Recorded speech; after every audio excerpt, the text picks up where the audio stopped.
Parliament సభ్యురాలు ప్రియా సరోజ్ను భారత యువ క్రికెటర్ రింకు సింగ్ పెళ్లి చేసుకోబోతున్నాడనే వార్తలు చక్కర్లు కొడుతున్నాయి. మొదట ఈ ఇద్దరికి నిశ్చితార్థం జరిగిందనే ప్రచారం జోరుగా సాగింది.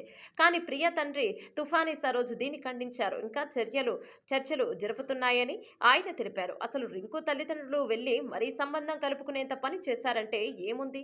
ఈ ప్రియా సరోజ్లో ఎవరు ప్రియా సరోజ్ ఇటీవలే మచ్లీషహర్లో లోక్సభ నియోజకవర్గం నుంచి సమాజ్వాదీ పార్టీ తరపున ఎంపీగా ఎన్నికయ్యారు. 25 ఏళ్ల వయసులోనే ఎంపీగా ఎన్నికైన సభ్యురాలిగా ఆమె రికార్డు సాధించారు. ఆమె ఢిల్లీ వర్సిటీలో చదివి సుప్రీంకోర్టు లాయర్గా పనిచేస్తారు. ఇక ప్రియా సరోజ్ కుటుంబానికి రాజకీయ నేపథ్యం ఉంది. ఆమె తండ్రి తుఫానీ సరోజ్ మచ్లీషహర్ నియోజకవర్గం నుంచి వరుసగా 3 సార్లు ఎంపీగా గెలిచారు. 1999, 1904, ఇక 2004, 2009లో ఆయన విజయం సాధించారు. ఆయన రాజకీయ వారసత్వాన్ని ప్రియా సరోజ్ కొనసాగించారు. BJP senior leader BP Saroj పై ఆమె విజయం సాధించారు. మరోవైపు చాలా నిరుపేద కుటుంబం నుంచి వచ్చిన రింకు సింగ్ అసాధారణ ప్రదర్శనతో స్టార్ ప్లేయర్ గా ఎదిగాడు. ఐపీఎల్లో కేకేఆర్ తరపున సంచలన ప్రదర్శన కనబరచడంతో అతనికి టీమిండియాలో చోటు దక్కింది.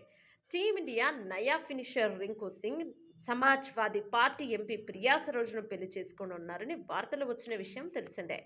వీరిద్దరికి ఎంగేజ్మెంట్ కూడా జరిగిందని ప్రచారం జరిగింది. త్వరలోనే పెళ్లి తేదీని ఖరారు చేస్తారని అధికారికంగా ప్రకటిస్తారని వార్తలు వచ్చాయి. కానీ ఈ వార్తలను ప్రియా సరోజ్ తండ్రి తుఫానీ సరోజ్ ఖండించారు. అయితే ఈ సమయంలోనే ఆయన ఓ ట్విస్ట్ ఇచ్చారు. రింకు సింగ్ కు తన కుమార్తె ప్రియా సరోజ్తో పెళ్లి సంబంధం గురించి రింకు సింగ్ కుటుంబం తమను సంప్రదించిందని చెప్పుకొచ్చారు.